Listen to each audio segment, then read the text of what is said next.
So I'd like to introduce Francis Norman.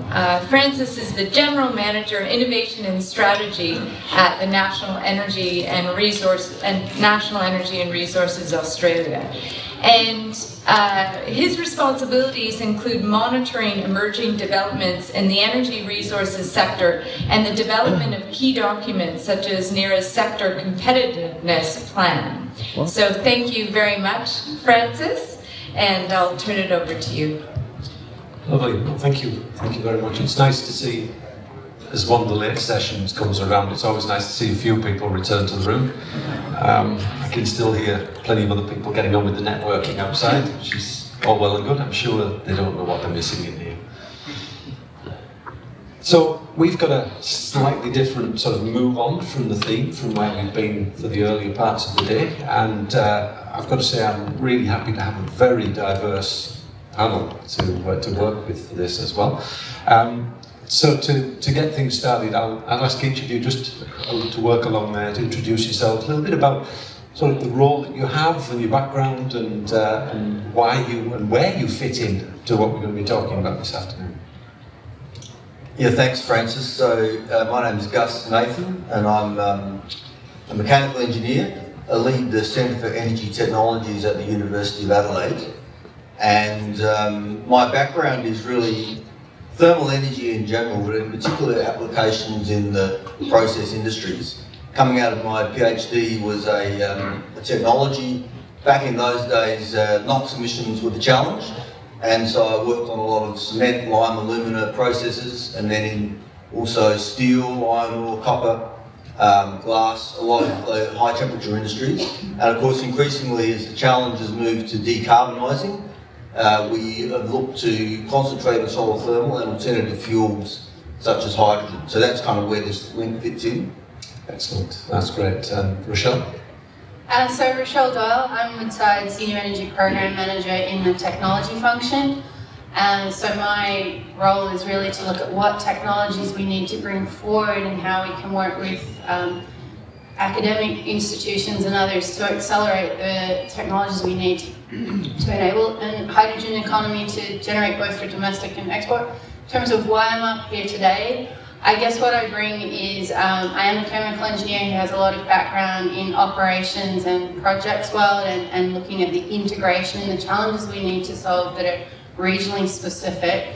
And also we've been looking quite heavily at things like heat integration and other aspects related to processing technology opportunities for us both in the hydrogen space and the CO2 conversion to product space. Excellent, thank you. And Robbie, yeah.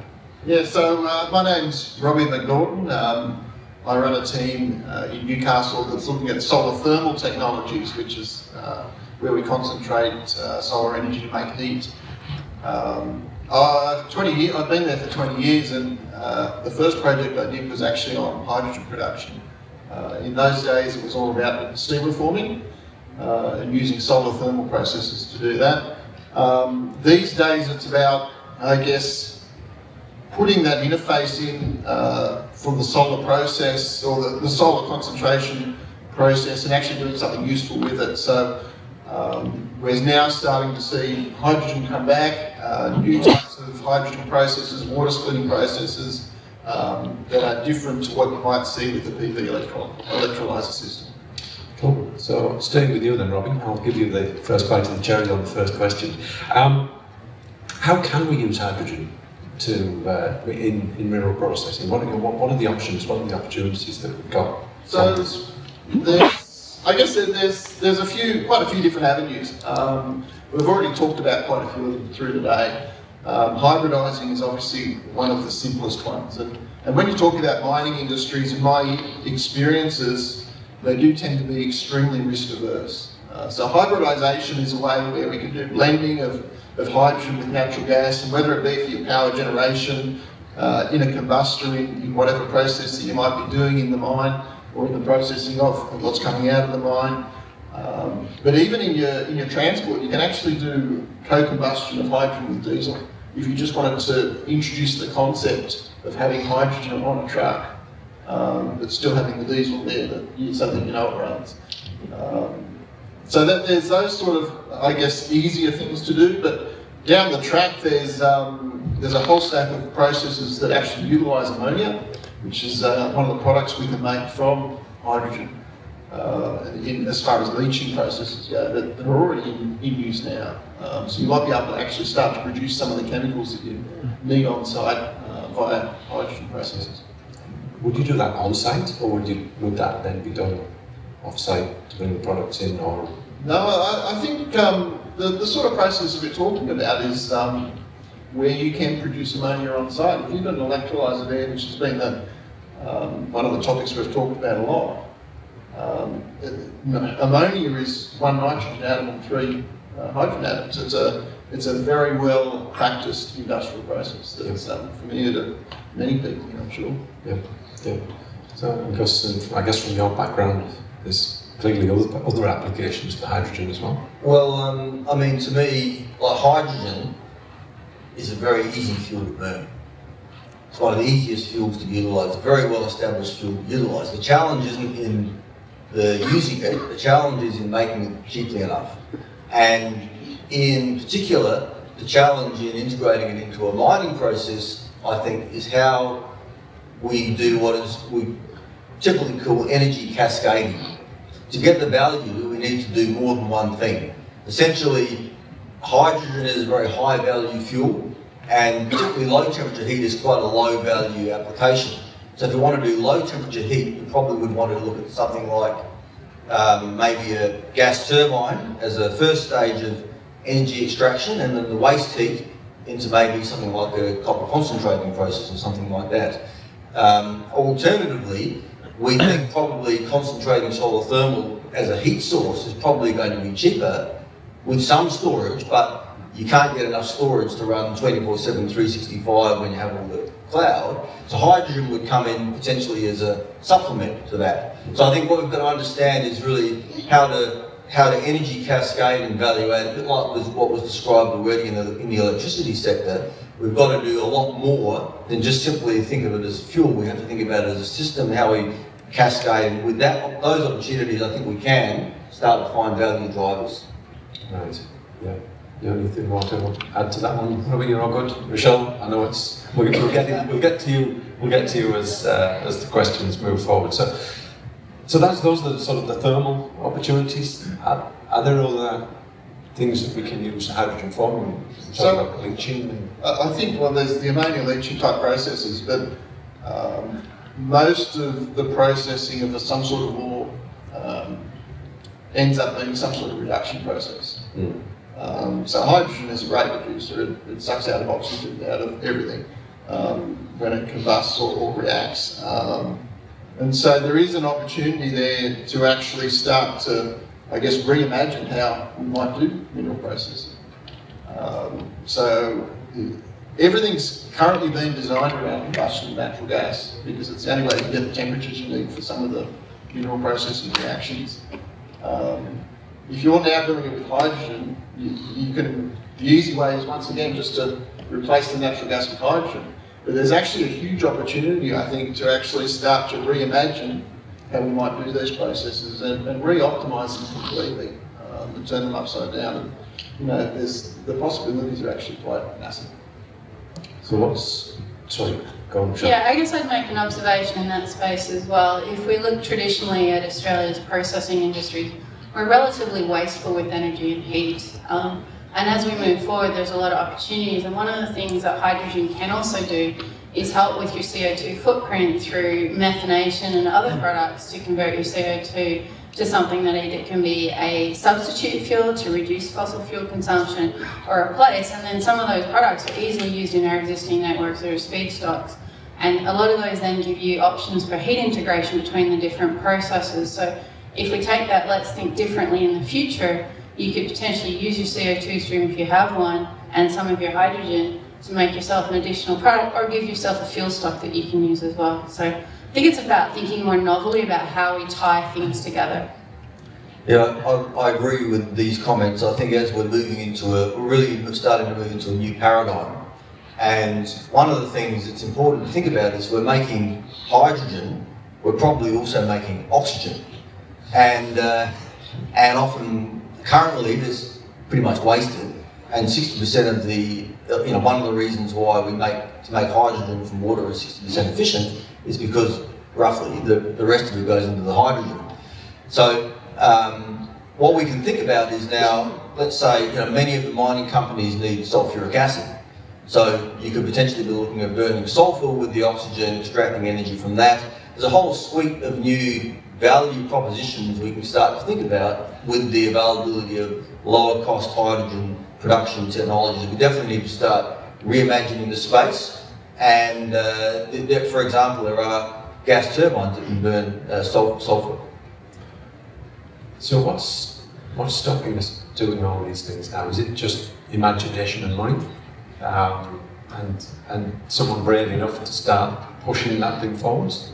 I think this is a really good question, and generally, if you look about the process sector, it is behind in terms of the decarbonising pathway, partly because the focus commercially has been on electricity.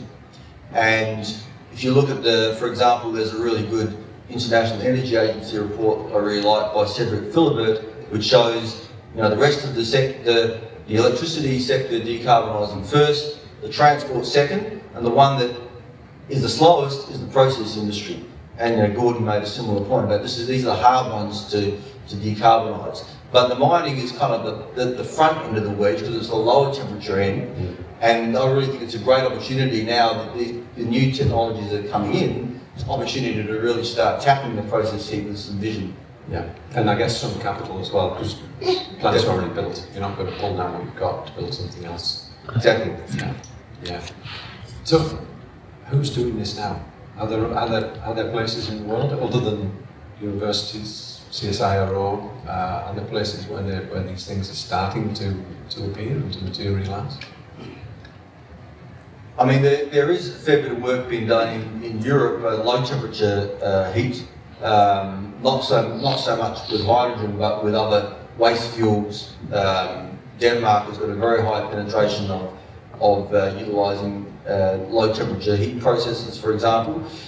So I think that's where the value is relatively high in those processes.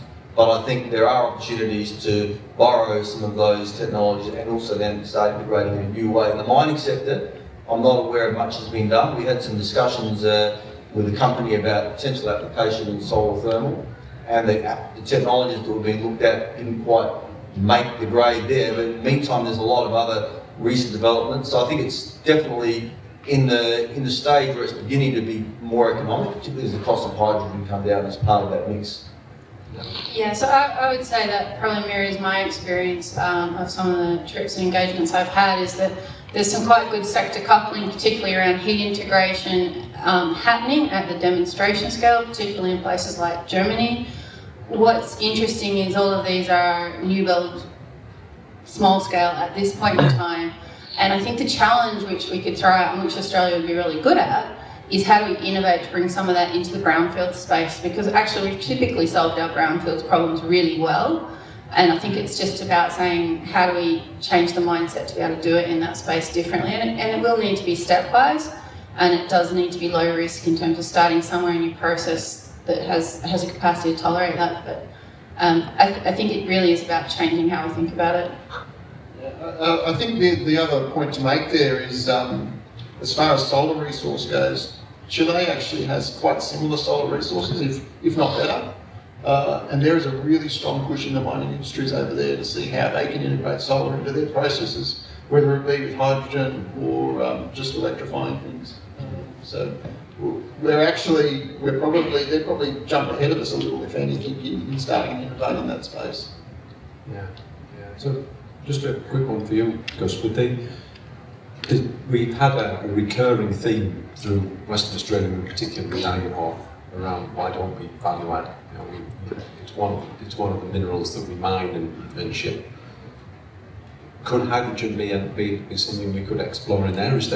You hear noises about alternate ways of producing iron from iron ore? Yes, well, we run the High Temp Forum in Adelaide, and there's the next one coming up in March next year for those interested in that space.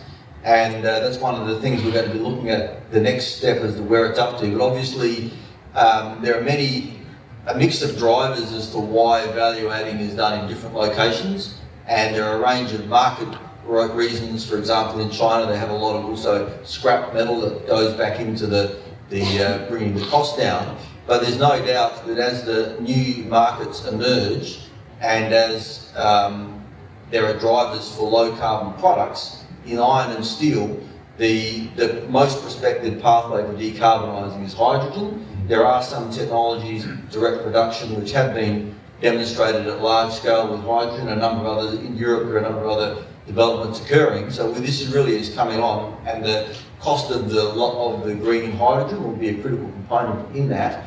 So there could be reasons why some of those drivers could start to shift, but it's certainly a complex matter, a bit too complex to be able to give a number as to how much would come back here, but that definitely would be a bigger driver, particularly as the cost of labour becomes less. Maybe it might be cheaper to transport scrap the other way. If the energy is cheap enough here, who knows?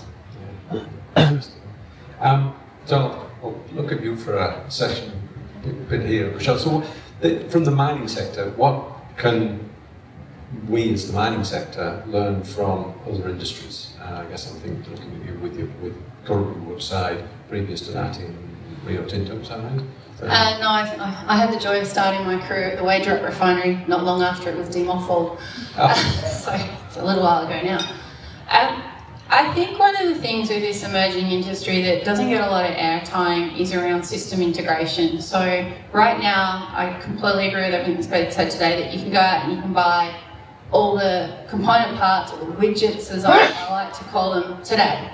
However, connecting them up in the way that gives us the lowest possible electron loss from the lovely renewable power we generate through to giving us our hydrogen, and can cope with our ambient conditions where we choose to locate, either in the northwest or if we head down to Tasmania in colder climates. Those are the things that we have experience in, both from mining and from LNG processing, that we can bring to the table for this new industry. So we know how to do things in those extreme climates, and we're clever at connecting things up. And that's where some of the gaps also lie in this position right now. A large percentage of the electrons we make from renewables will get lost through all the conversion processes to connect them up to an AC electrolyser. And so we need to be thinking about how do we get some of those systems losses down that we've done so well in both sectors, both the mining and the oil and gas in recent times, to get our operating costs down to be more resilient. How can we not wait for that challenge? How can we bring that forward today before we start the industry? I'm going to reflect on the comment this morning by FMG of going from $48 to $12. We need to be at the $12 on the day we start through clever innovation to connect these systems up and not have to wait for a cost challenge. So we've got to apply our experience and our expertise in brownfield, think differently. And I think historically we've been really clever at doing that in the part of the world we live in, so we just need to do that now in the global space, and then preferably also export those technology wins we have in addition to our products. Yeah. I think you've made a really good point around system integration. And as you say, we can go and buy all the individual components, but what tends to happen is each of those components is being optimised for its own performance. And so when you plug them all in together, they don't play very nice.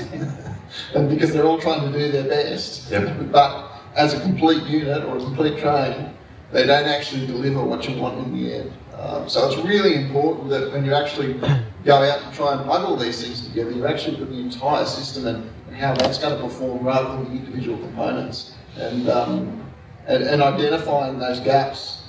I think things like compression and recovery of energy out of the compression, especially in the hydrogen space, is something that people sort of skim over a lot. But it's actually critical to making that whole thing work. System integration. Which brings us to the last of the questions. What's next? What are the next steps? What do we need to be doing? What would you recommend we should be doing from where we stand now to really start to leverage the opportunities that we've got with hydrogen? So I think there's actually a whole stack of things we can start doing. As I said at the very beginning, starting to hybridise, which the guys at UACO were talking about this morning. just getting people used to the idea and getting people, I guess, accustomed to having hydrogen around. It's 100 years ago we all had sort of that was called town's gas, which was syngas with carbon monoxide and hydrogen going into everyone's houses. But that's what it was. But we need to re-educate people and get them used to it. It's a completely different environment now. It's hugely risk averse. And to be honest, any sort of major incident in this space could potentially just kill the whole thing. So we need to do it the right way. The export component, I think, is pretty critical, and doing things like doing methanol, for instance, along the way, gets you an easier path into the markets, because there's already existing infrastructure in Japan and Korea, and those markets that have been identified to handle hydrocarbons. And so you may not want to jump all the way to ammonia in that first step. You might want to go to methanol and get your hydrogen production process, I guess, working really smoothly, and then doing methanol across, and then moving on towards something like ammonia. So that, you're only taking small steps, but they're all in the right direction. I'm a believer in internal champions. Having worked with new technology, my experience is that companies know what's going on in their industry, and they can identify where there's opportunities to do something, and you get the right mix of people together, and then you can find something that makes sense, and then begin the demonstration. And I think there's enough technologies that are close enough to commercial, demonstrated at pilot scale, or demonstrated commercially in a different sector, and these are very close. And I think it's a matter of getting the right mix of people together, getting some projects and demonstrations, and then when people can see things happening, then that's the way things move forward. But there's also there's a lot of technologies that are on the cusp, demonstrated at like technology readiness level 6 or thereabouts, for some novel chemicals that can be produced, co-production of sulfuric acid, hydrogen, oxygen. There's some novel beam down technologies that could be producing medium temperature heat. And I think just it's a matter of finding the right combination where the value is relatively high, and people who kind of know their industry enough and say, I think this could make sense, and then putting projects together and demonstrating them. Yeah, so I'd agree with some of the comments made earlier today also around collaboration with these demonstration plants, and coming to it with the idea of a plug-and-play hub model where some of these TOWER 6 really fantastic ideas are out there but struggle through that valley of death to get the funding can be brought forward, at least in some scale, through these hub locations to maybe enable us to have new products that we can export, or different ways of integrating different parts of the business that might create new industries for us as well. And then I think it's also important that, I'm actually the chair of ME93, so the Hydrogen Technologies Mirror Committee for Australia. I think it's important that group continue to collaborate internationally and work quite hard to bring forward not just the direct adoptions, but to identify where there's gaps and no standards, and advocate back for the development of these international standards and participate in that, so that we can be on the front foot in the standard space as well, which will ensure that we can remain having competitive advantage when we're ready to go larger scale over time. Very good. Excellent. So we'll move to the crowd. Just grow on a little bit since we started. Yeah. Any questions from anybody?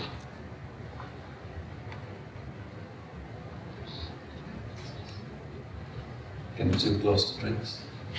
Oh, come on. Can I show? Yeah, so maybe a question for... You might want to, get ready to catch that rather than... Sorry. So question for Gus. I mean, you made a very interesting point earlier. You said to leverage the usage of hydrogen, you need to see if you could capture the heat that comes off the gas turbine exhaust and use it in different forms. I work for GE, and we very often have these sort of applications, either cogen or trigen, and you use the heat for heating up It could be for steam, hot oil, hot water, anything. In the context of mining, do you see applications for cogen?